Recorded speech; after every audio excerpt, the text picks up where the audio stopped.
La llegada del siglo XIX trajo consigo importantes cambios y transformaciones para la Villa de Madrid, que afectaron a su organización social, política, económica y también a su estructura urbana. La centuria se abrió para Madrid de una manera convulsa. Ante la importante crisis política abierta con el enfrentamiento entre el príncipe Fernando y el rey Carlos IV y su favorito Manuel Godoy, se sumó una violenta crisis de subsistencia que desde 1802 llevó a la hambruna generalizada y a la ruina económica de buena parte de la población. Tras el estallido del 2 de mayo y el inicio de la Guerra de la Independencia, la proclamación de un nuevo monarca, José I Bonaparte, no consiguió mejorar el panorama, ya de por sí bastante convulso. Desde el punto de vista social, la situación resultó del todo dramática durante su breve reinado, especialmente los años de 1811 y 1812, en los que murieron entre 20.000 y 26.000 personas de hambre y miseria. En cuanto a la ciudad en sí, y aunque es cierto que las autoridades josefinas pusieron en marcha un plan de reformas urbanas tendente a dotar a la villa de una mayor racionalidad, como en la etapa anterior, dicho plan carecía de un proyecto integral de ciudad, por lo que a la postre lo único que se intentó reformar fueron los accesos al Palacio Real, obviando de esta manera los males endémicos que afectaban a Madrid desde el establecimiento de la corte en 1561. En este sentido, la reforma urbana más ambiciosa planteada durante el reinado fue la del entorno de la residencia regia mediante la apertura de dos grandes avenidas. La primera debía conectar la puerta sur de Palacio a través de un viaducto con el convento de San Francisco el Grande, donde se había establecido la Asamblea Nacional, mientras que la segunda haría lo propio con la puerta oriental del palacio y la plaza de la Puerta del Sol. Proyectadas por Silvestre Pérez, ninguna de las dos avenidas se llegó a materializar. Sí se comenzaron las obras de esta última, lo que implicó los derribos de una docena de manzanas entre las que se encontraban importantes edificios civiles y religiosos como la Casa del Tesoro y su pasadizo que lo unía con el Monasterio de la Encarnación, los conventos del San Gil el Real y Santa Clara, y las parroquias de Santiago y San Juan, estas últimas en el entorno de la actual Plaza de Ramales. Más éxito tuvo la política de apertura de nuevas plazas tendente a airear y descongestionar el enmarañado caserío madrileño. Una vez aplicadas las leyes desamortizadoras durante los primeros meses de 1809, se llegaron a derribar 9 iglesias y conventos, entre los que se encontraban las parroquias de San Martín, San Ildefonso, San Miguel de los Optoes, San José y los monasterios de San Norberto, Santa Ana, Santa Catalina de Siena y de la Pasión. Sus solares sirvieron para abrir o ensanchar varias plazas, como las de San Martín, San Miguel, Santa Ana, Mostenses o la actual Plaza de las Cortes. Toda esta política urbana le valió al rey José el apelativo del Rey Plazuelas. También durante este periodo se inauguró el primer cementerio extramuros de Madrid, el General del Norte o de la Puerta de Fuencarral, si bien tampoco se puede decir que esta fuera una creación netamente josefina, pues dicho cementerio se había comenzado a construir en 1804 bajo la dirección de Juan de Villanueva. Lo que sí se hizo, por decreto de 4 de marzo de 1809, fue prohibir cualquier enterramiento en el interior de las parroquias y conventos y ordenar la construcción de un segundo camposanto, el Cementerio General del Sur o de la Puerta de Toledo. Esta nueva realidad obligó a la Iglesia madrileña, que necesitaba los fondos provenientes de los enterramientos para sobrevivir, a adaptarse a la nueva situación y comenzó a crear sus propios camposantos, que para diferenciarlos de los cementerios generales se les acabó poniendo el nombre de sacramentales, siendo la primera en construirse la Sacramental de San Isidro, edificada en 1811 y perteneciente a las parroquias de San Pedro y San Andrés. Tras 5 años de ocupación, en la madrugada del 27 de mayo de 1813, las tropas francesas, al mando del general Hugo, padre del insigne escritor Víctor Hugo, quien también residió en la villa acompañando a su progenitor, abandonaron para siempre la villa de Madrid. Cuando Fernando VII entró definitivamente en la corte 2 años después, la situación era del todo dramática. A las miles de víctimas producidas por la guerra y las hambrunas se sumaba una ciudad sucia, desarreglada, con reformas urbanas y derribos a medio hacer, y unos entornos palaciegos convertidos en auténticas escombreras. Si el aspecto de la fachada oriental del palacio era penoso tras los derribos anteriormente mencionados, la situación del otro palacio real, el del Buen Retiro, era directamente desoladora. Salvo algunos ejemplares como el famoso ahuehuete, todos los árboles habían sido talados por los franceses para la construcción de las fortificaciones. Además, en 1812, y tras una breve incursión de las tropas anglo-españolas, buena parte del palacio había quedado arrasado, quedando únicamente en pie el salón de reinos y el salón de baile. Hasta la Real Fábrica de Porcelana fue volada por el ejército británico en su retirada. La inestabilidad política, social y económica de este reinado, marcado sobre todo por la implacable represión absolutista contra las demandas provenientes de los sectores liberales, contribuyeron a que en Madrid apenas se hicieran obras y reformas de interés durante todos estos años. Como venía siendo habitual, donde más actuó fue en la reforma de los entornos palaciegos, totalmente arrasados durante la guerra. Respecto al Palacio Real, en 1815 el rey encomendó a su arquitecto de cámara, Isidro González Velázquez, el adecentamiento de la fachada oriental, mediante la creación de una gran plaza que recibiría el nombre de Plaza de Oriente. El proyecto se basaba en la creación de un gran espacio semicircular, que organizado a través de un eje longitudinal de simetría, uniría la puerta oriental del palacio con la de un nuevo teatro que se debía construir en el lado opuesto. La plaza, formada por una gran columnata porticada, estaría delimitada por 3 manzanas de casas por cada uno de sus lados, además del por el palacio y del mencionado teatro. Finalmente, y a pesar de que las obras llegaron a estar bastante avanzadas, la plaza de Isidro González Velázquez no se llegó a materializar, y en 1836, incomprensiblemente, se derribó todo lo construido.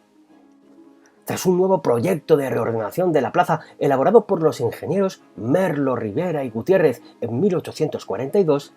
la nueva plaza se encomendó finalmente al arquitecto real Narciso Pascual y Colomer en 1844, y que se basará en la edificación de 2 manzanas de casas situadas a los flancos del teatro y 3 espacios abiertos ajardinados que se ubicarían 2 bajo las dichas manzanas y el restante bajo el Teatro Real, quedando estructurada toda la plaza por un eje de simetría que partiría tanto la planta del teatro como la del Palacio Real de Madrid, y que continuando por el pasillo central del Campo del Moro, también realizado por Colomer durante esos años, conduciría hasta la Casa de Campo a través del Puente del Rey. Respecto al teatro, sí se terminó conforme al proyecto elaborado en 1817 por el maestro mayor de Obras y Fuentes de Madrid, Antonio López Aguado, quien comenzó los trabajos en 1818 y estuvo al frente del proyecto hasta su muerte en 1831. Tras la muerte de Aguado, primero el arquitecto Custodio Teodoro Moreno y más tarde Francisco Cabezuelo, se hicieron cargo de la obra que finalizó en el año 1850, siendo inaugurado el 19 de noviembre de dicho año con el estreno de la ópera La Favorita de Donizetti. En cuanto al Buen Retiro, también se decidió restaurar, si bien, debido a las penurias de la Hacienda Real, lo único que se pudo adecentar fue el sector septentrional que comprendía el Monasterio de los Jerónimos, el Casón del Buen Retiro,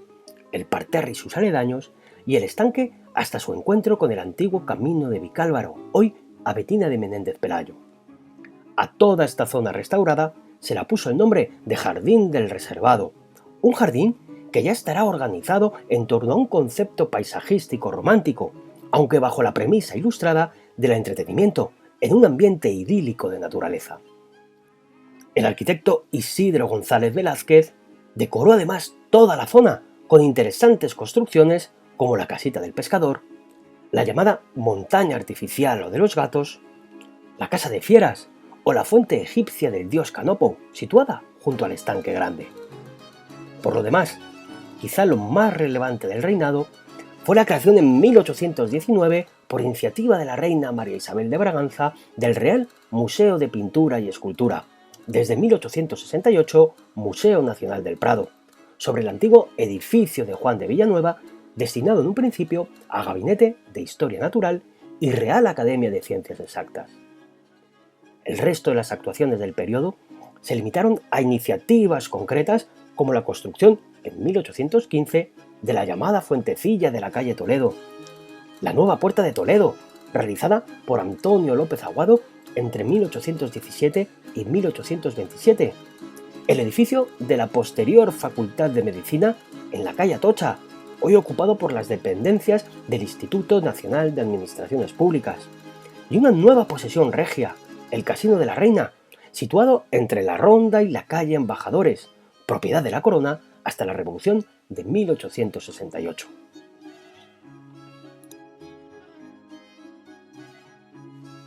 El 29 de septiembre de 1833 murió el rey Fernando VII, dejando como sucesora a una niña de corta edad que años más tarde se convertiría en la reina Isabel II. Al no haber tenido hijos varones, Fernando se vio obligado en 1830 a promulgar definitivamente la pragmática sanción. Con esta acción, el rey daba vigencia a una ley aprobada en 1789 que abolía la llamada Ley Sálica y permitía a su hija reinar en España pese a ser mujer. Sin embargo, el hermano de Fernando, el infante Carlos María Isidro, reclamó para sí la sucesión de la corona de España, dando lugar al estallido de una guerra civil conocida como la Primera Guerra Carlista. Durante estos primeros años, la reina viuda María Cristina de Borbón fue declarada regente del reino hasta que Isabel alcanzase la mayoría de edad. Y en este contexto de extraordinaria debilidad de la monarquía, debemos entender las importantes concesiones políticas que la corona fue otorgando a los liberales, entre ellas la promulgación en 1834 del llamado Estatuto Real, que consiguió establecer un nuevo sistema político que transformó la vieja monarquía absoluta en otra constitucional. Para el nuevo Estado liberal, Madrid debía desempeñar un papel muy importante. La que hasta entonces había sido corte de la monarquía se transformó en la capital del Estado liberal, o sede material de la soberanía nacional y del nuevo gobierno de la nación. La nueva dimensión política que asumió Madrid como capital del Estado se tradujo en la puesta en marcha de importantes transformaciones políticas, sociales, económicas y urbanas que han contribuido a forjar la imagen que hoy en día tenemos de la ciudad. La conversión de Madrid en la capital del Estado, junto con la puesta en práctica de los principios constitucionales y de las nuevas corrientes de pensamiento, fueron dotando a Madrid de nuevas y numerosas instituciones políticas, económicas, científicas y culturales. Desde el punto de vista político, y como consecuencia de la nueva división de poderes, poco a poco fueron desplegándose por las calles de la ciudad los edificios más representativos de los poderes ejecutivo, legislativo y judicial. En cuanto al poder ejecutivo, la aparición de la figura del presidente del Consejo de Ministros y de los ministerios, que desplazaron a las antiguas secretarías de Estado y de despacho, provocaron que antiguos edificios vinculados a la corona cambiaran su uso para adaptarse a la nueva situación. De esta manera, en la Real Casa de Correos, construida durante el reinado de Carlos III, se instalaron las dependencias del nuevo Ministerio de la Gobernación, uno de los más importantes del Estado liberal, pues controlaba las fuerzas de orden público y los procesos electorales. El edificio continuó albergando dependencias de gobernación hasta que en 1985 fue adquirido por la Comunidad Autónoma de Madrid para establecer su presidencia, función que todavía hoy continúa desempeñando. También fue muy importante para aquel primer liberalismo español el Ministerio de Fomento, pues entre sus competencias, además de obras públicas, incluían todo lo referente a agricultura, pesca y todo el ramo de instrucción pública y bellas artes. Las primeras dependencias de Fomento estuvieron ubicadas en el antiguo Palacio del Consejo de la Suprema Inquisición, con fachada a la calle Torija. De hecho, la calle que la cruza todavía sigue denominándose Calle de Fomento. Más tarde, el ministerio se trasladó al antiguo convento de la Trinidad, en la calle Atocha, donde estuvo hasta que en 1897 se trasladó a su nueva y flamante sede en el Paseo de la Infanta Isabel. De la misma manera, el Ministerio de Gracia y Justicia se instaló en el antiguo Palacio de María Josefa de Gálvez, marquesa de la Sonora, en la calle San Bernardo. El Ministerio de la Guerra hizo lo propio en el Palacio de Buenavista, junto a Cibeles. El Ministerio de Marina y sede del Almirantazgo en el antiguo Palacio de los Secretarios de Estado, junto a Palacio. Y el Ministerio de Hacienda en la calle Alcalá, en la antigua aduana, construida por Sabatini durante el reinado de Carlos III. Respecto a las instituciones del poder legislativo, mientras que la Cámara Alta o Senado se instaló en el antiguo Convento Colegio de Doña María de Aragón, en la Plaza de la Marina Española, siendo reformado para tal efecto por Isidro González Velázquez, la Cámara Baja o Congreso de los Diputados lo hizo en el Convento de los Clérigos Menores del Espíritu Santo, en la Carrera de San Jerónimo,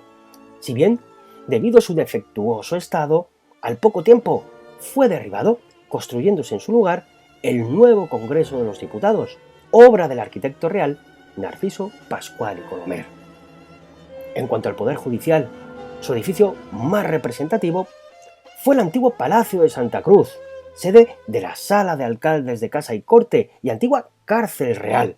que fue reconvertido durante estos años en audiencia y juzgados de primera instancia de Madrid. El desarrollo institucional de la nueva capital, además de por las de carácter político, también se complementó con otras instituciones de otra índole, como económicas,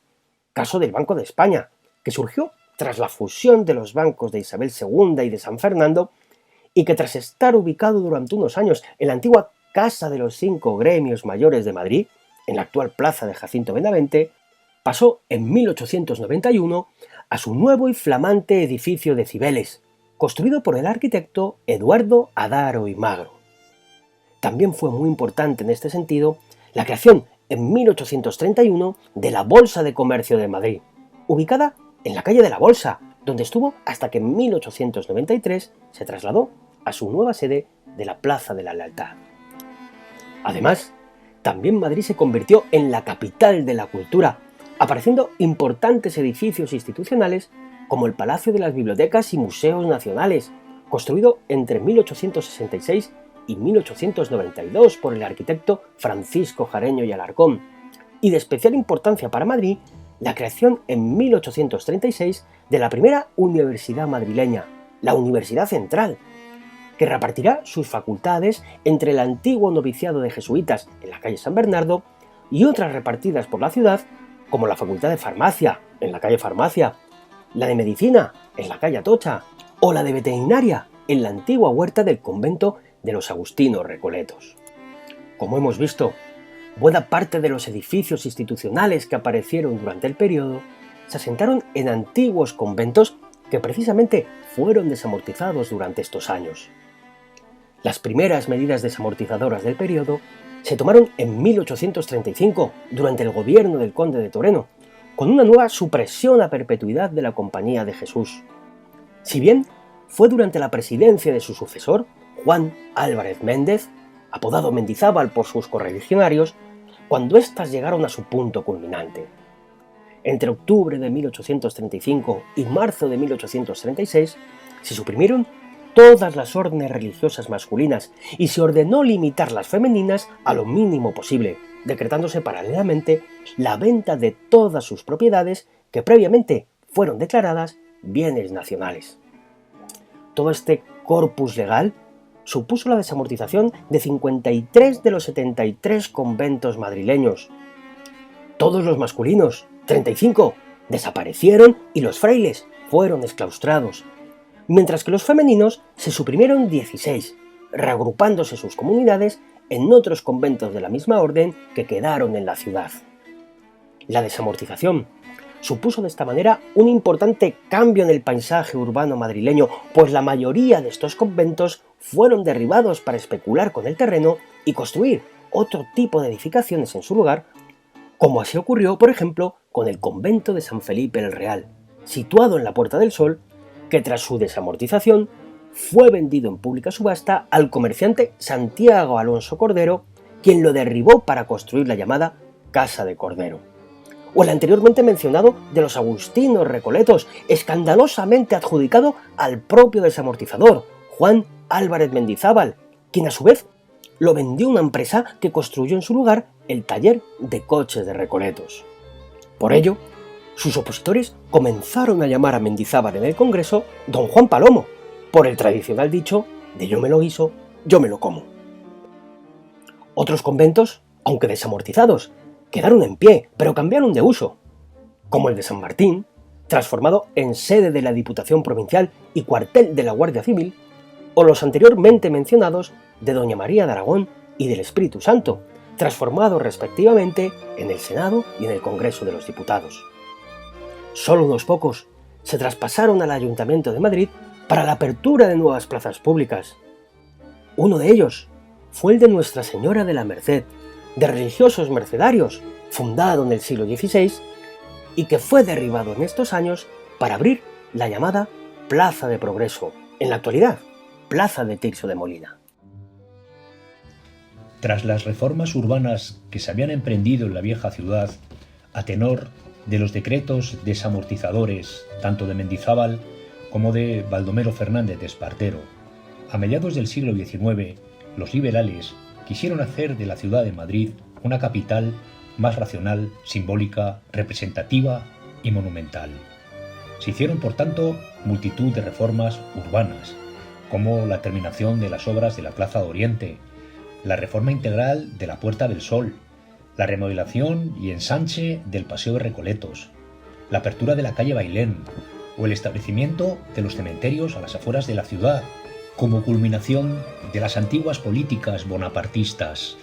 También surgirían nuevos barrios en el entorno de la calle del Barquillo, del antiguo convento de las Salesas y también de la plaza de Santa Bárbara, tomando su caserío una estética clasicista pero con clara vocación romántica. Pero detengámonos brevemente a comentar alguna de estas reformas urbanas. En 1852, el ayuntamiento, con el apoyo del gobierno, aprobó la reforma de la Plaza de la Puerta del Sol, con la finalidad de crear, justo en el centro urbano, en el mismo corazón de la ciudad, un espacio urbano monumental y representativo del rango que había adquirido la nueva capital del Estado. Y es que, hasta entonces, la antigua plaza tenía una forma alargada. Había tenido su origen a comienzos del siglo XVI en un antiguo cruce de caminos, la calle de Alcalá, la carrera San Jerónimo, Arenal y Mayor, y también presentaba un caserío bastante desordenado. Tan solo destacaban las proporciones arquitectónicas del antiguo Hospital del Buen Suceso, de la Real Casa de Correos, convertida unos pocos años antes en sede del Ministerio de la Gobernación, y también destacaba la Casa de Santiago Alonso Cordero, o las Casas del Cordero, que pasaba por ser el primer edificio de viviendas contemporáneo construido en la ciudad de Madrid por un arquitecto llamado Juan José Sánchez Pescador entre el año 1842 y el año 1845, sobre el solar del desamortizado y derribado convento de San Felipe el Real. La presencia del Ministerio de la Gobernación en la Puerta del Sol fue determinante para llevar a cabo la reforma integral de la plaza, más aún cuando la Gobernación tuvo que articular el mercado nacional mediante el diseño de una nueva red general de carreteras y ferrocarriles del Estado, razón por la que en la plaza se situó el kilómetro cero o inicio de estas nuevas redes de transporte que tendrían por objeto también comunicar Madrid con las principales capitales de provincias y al mismo tiempo con las fronteras y los puertos de mar. Sin embargo, las obras se fueron retrasando por la complejidad que suponía expropiar las casas que debían ser demolidas para la creación de una nueva plaza. Finalmente, en 1854, tras haber sido declaradas las obras de utilidad pública, se empezó a elaborar el proyecto que llevaría a cabo su remodelación. En este proyecto participaron de forma destacada 3 ingenieros, Lucio del Valle, Morer y Rivera, que en estos mismos momentos también se están encargando de traer a la ciudad las aguas del Lozoya a través de una infraestructura que conocemos con el nombre del Canal de Isabel II. Respetando el flanco sur de la vieja plaza, esto es, por el eje formado por la calle Mayor, la fachada norte de la Casa del Correo y su prolongación con la carrera de San Jerónimo,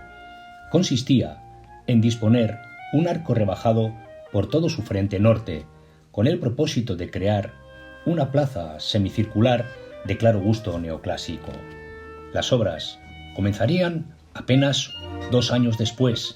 y se prolongaron hasta el año 1862, cuando el arquitecto y urbanista Carlos María de Castro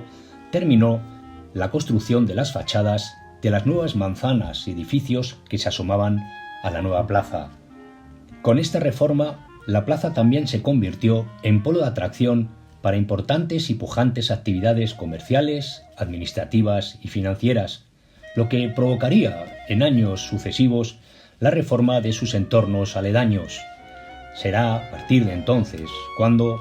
pierdan su viejo trazado medieval las calles de Preciados, Carretas, Arenal, Cedaceros y Ancha de Peligros, entre otras, e incluso se alentará, ya a finales del siglo XIX, la reforma de la Plaza de las 4 Calles, hoy conocida como Plaza de Canalejas. La apertura de la calle Bailén fue otra de las grandes reformas urbanas de mediados del XIX. La verdad es que no era una idea nueva. Ya el año 1757, el arquitecto Sacchetti quiso unir el Palacio Real con la Basílica de San Francisco el Grande, recreando una fachada monumental y áulica, y en la que también figuraba la construcción de un viaducto para salvaguardar el desnivel de las pendientes de la calle de Segovia. Nada de aquello se pudo hacer. Bastante costó terminar las obras del Palacio Real, pero de nuevo, el año 1809, cuando reinaba José Bonaparte, su arquitecto Silvestre Pérez quiso también comunicar el Palacio Real con la Basílica de San Francisco el Grande, pero dándole un sentido más político, porque estaba de alguna manera planteado que la Basílica sirviera como sede de la Asamblea Nacional, esto es, sede del Poder Legislativo, y unirla con la representación del Poder Ejecutivo encarnada en José, cuya residencia era el Palacio Real de Madrid. A todo lo largo de este espacio diseñado por Silvestre Pérez se concebía un espacio para la ciudadanía, donde se recuperaba ese viejo concepto filosófico del ser humano, del hombre, como ser social y político. Nada de esto llegó a hacerse más que los derribos junto al Palacio Real de Madrid, porque con el retorno de Fernando VII se volvió a los viejos conceptos utilitarios de la ciudad que tenían por objeto suplir las necesidades de la corte y de los cortesanos. A mediados del siglo XIX se volvió a retomar la idea, pero como señalaría Fernández de los Ríos en su Guía de Madrid del año 1876, de una manera más provechosa para los intereses generales y la pública viabilidad de Madrid, esto es, se trazaría una nueva calle que uniría el barrio de San Francisco con el barrio del Palacio, esto es, ya no partiría ese eje desde la fachada sur del Palacio Real y vendría a encontrarse ni de forma áulica ni de forma política con la Basílica de San Francisco, sino que se trataba simplemente de comunicar 2 barrios mediante la construcción también de un imponente viaducto. Las obras de apertura de la calle Bailén fueron aprobadas por el Ayuntamiento Pleno el año 1861, pero sus obras se dilataron hasta 1868, ya en pleno periodo revolucionario, comenzaron los derribos de las casas que se interponían ante el trazado de la nueva calle. Entre los derribos se encontraba la antigua parroquia de Santa María la Real de la Almudena, que antes que parroquia cristiana había sido también sede de la Mezquita Mayor de Madrid durante la época islámica. También se perderían otros importantes edificios, como un palacio propiedad de los duques del Infantado. Pero las necesidades de comunicar estos dos barrios, siempre dificultadas por la presencia de la gran vaguada que presentaba la calle de Segovia, hizo que fuera necesaria esta reforma. Lo más llamativo de ella, sin duda, fue la construcción del primer viaducto sobre la calle de Segovia, obra magnífica del ingeniero Eugenio Barrón, que lo construye entre el año 1872 y 1874 en una imponente estructura de hierro. Las obras de la calle Bailén concluyeron el año 1883 y poco queda en la actualidad de aquel viaducto construido por este genial ingeniero, puesto que en 1931 presentaba un estado de deterioro tan acusado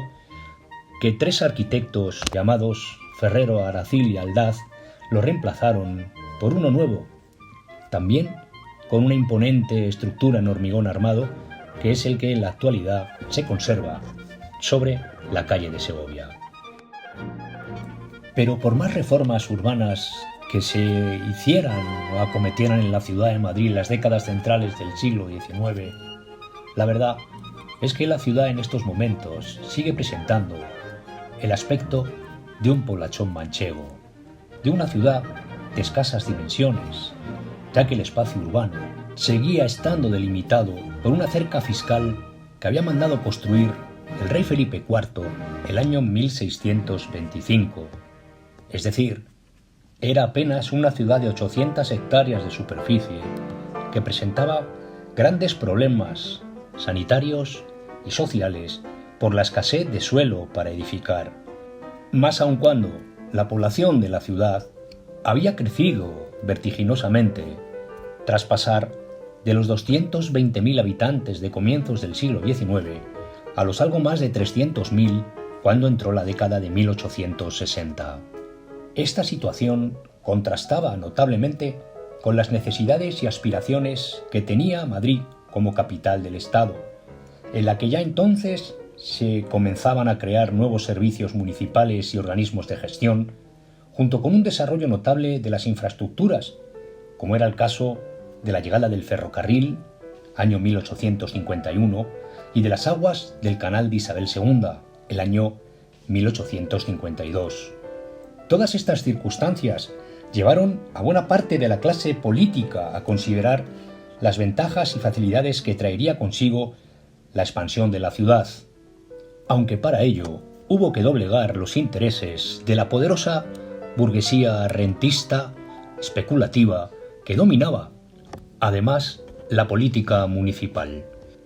El 19 de julio de 1860, finalmente, el Ministerio de Fomento aprobó el ensanche de la ciudad de Madrid,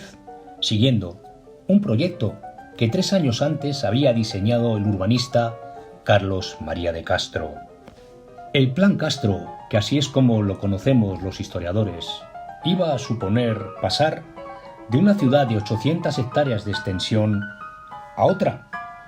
de 2.294 hectáreas, o lo que es lo mismo, se iba a dotar la nueva retícula urbana que envolvería el casco viejo con una superficie de 1.494 hectáreas, o lo que es lo mismo,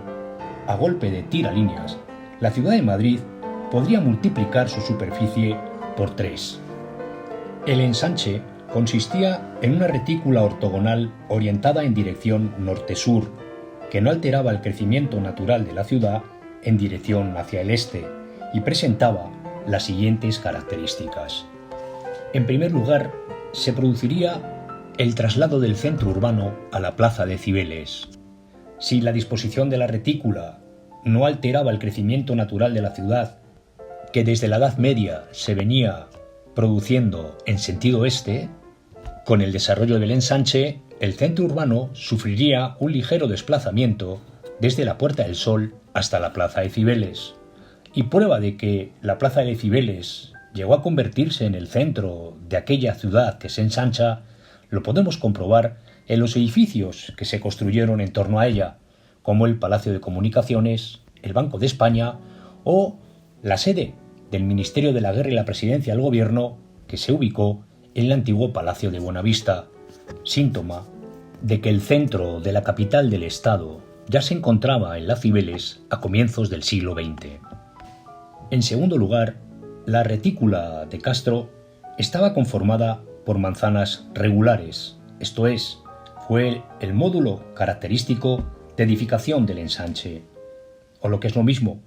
la agrupación de manzanas regulares permitía crear esta retícula ortogonal con grandes calles paralelas y transversales, a la vez que permitía establecer grandes espacios abiertos y plazas, como acoger grandes edificios públicos y asistenciales. La manzana regular, diseñada por Castro, era achaflanada por sus vértices y contaba con un gran patio interior destinado a facilitar la iluminación, la ventilación y las condiciones higiénicas de las viviendas. Sin embargo, pocas manzanas del ensanche se construyeron con estos chaflanes y patios interiores,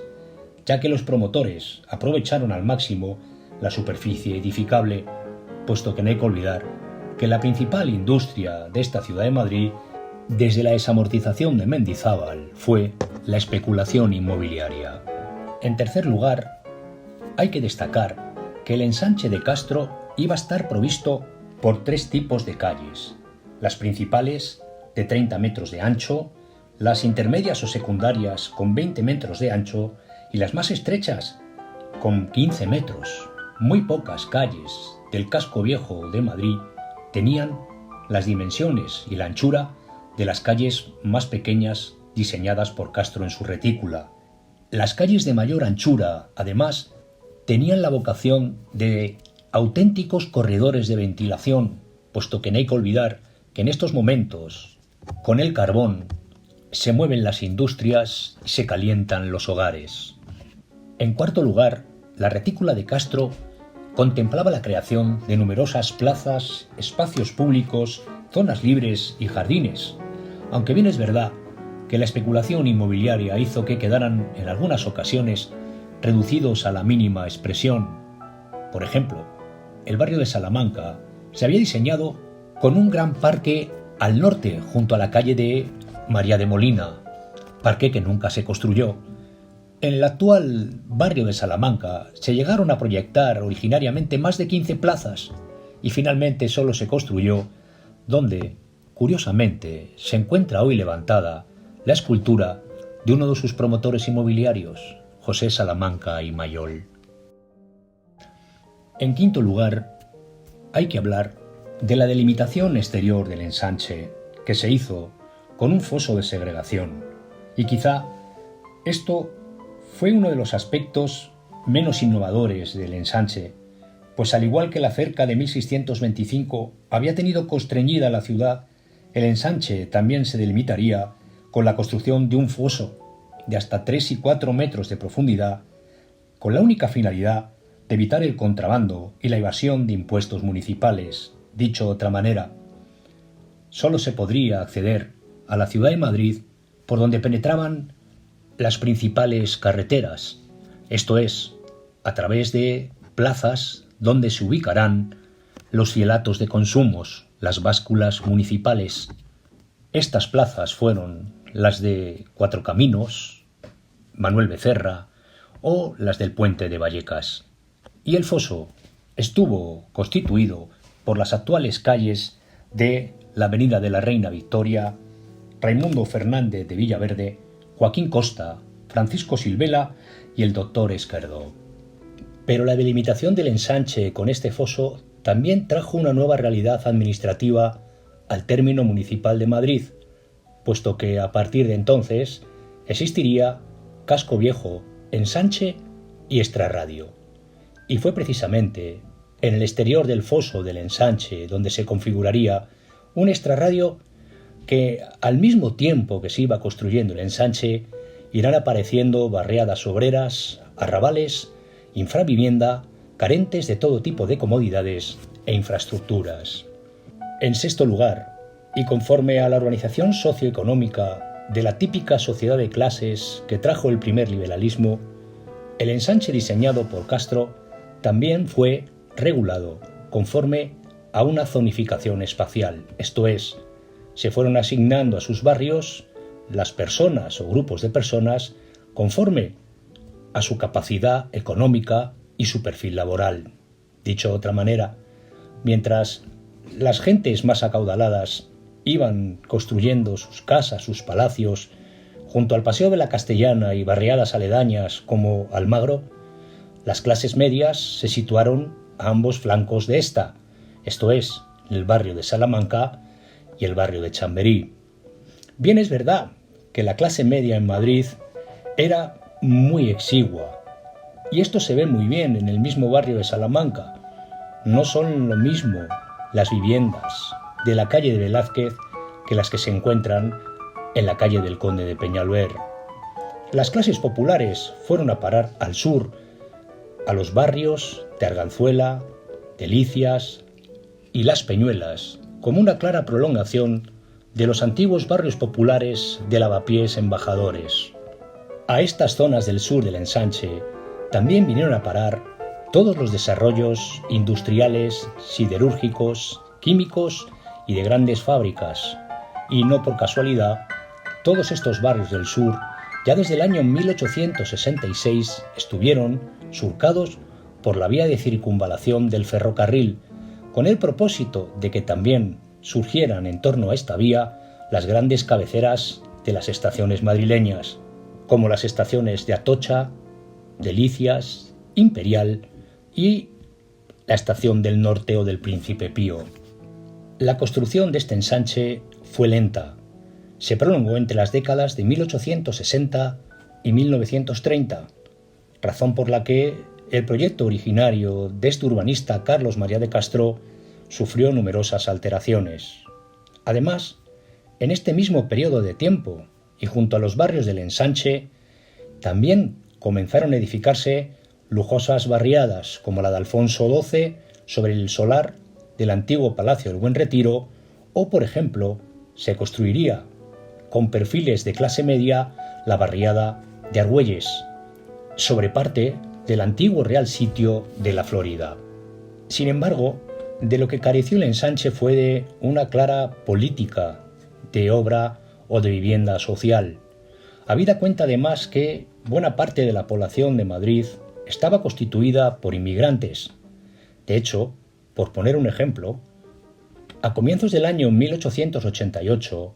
la Dirección General de Estadística señalaba que el 60% de la población que vivía en Madrid no había nacido en ella. La población inmigrante era población joven, venían del campo y esperaban una vida mejor en esta ciudad, sobre todo en sectores como el servicio doméstico, la naciente industria o la construcción. El problema radicaba en la escasez de vivienda y en la carestía de los alquileres.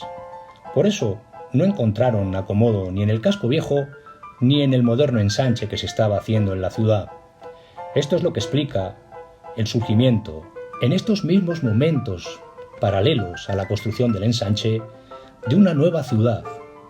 una ciudad caracterizada por la infravivienda, por multitud de barriadas obreras, que van a crecer en tal número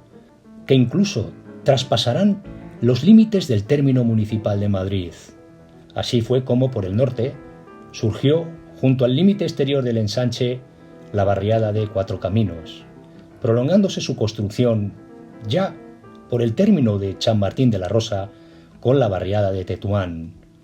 3/4 de lo mismo ocurrió en la vieja carretera de Hortaleza, con el arrabal de la Prosperidad. Más al sur, yendo hacia la carretera de Alcalá y adosado al foso del ensanche, hoy Francisco Silvera, surgió el arrabal de la Guindalera. 3/4 de lo mismo ocurrió en el encuentro del foso del ensanche con la carretera de Alcalá, hoy Plaza de Manuel Becerra, con el nacimiento del nuevo arrabal de las Ventas del Espíritu Santo y su prolongación por el término municipal de Vicálvaro y el gran arrabal de Vistalegre. Y 3/4 de lo mismo ocurriría en el viejo camino de Vallecas, que al traspasar lo que hoy conocemos como el puente de Vallecas, ya en el término municipal de este pueblo, surgiría también un enorme arrabal. Madrid, como decía Pío Baroja, ciudad de contrastes, donde al mismo tiempo lucía la luz más europea, más cosmopolita, pero al mismo tiempo la sombra más africana, más oscura